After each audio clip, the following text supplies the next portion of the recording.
Anydesk connection error solution. Hello everyone, this is Sabrina here to help you today. So without any further ado, let's get right into the video.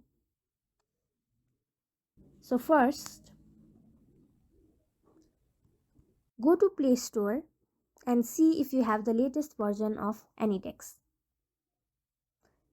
If there is an update button instead of this open button, get the latest version of Anydesk remote desktop application. Next step, check whether or not you have a stable internet connection. If not, turn on flight mode for a few seconds and then turn it off. Next, go to settings and then go to apps. Find your Anydesk application. Then on its storage section, if there is any cache, simply tap on clear cache and remove all the cache. And that should fix your problem. So that's it. Thank you for watching this video. Make sure to like, share and subscribe to our YouTube channel. If you got any questions, comment them down and I'll catch you in the next one.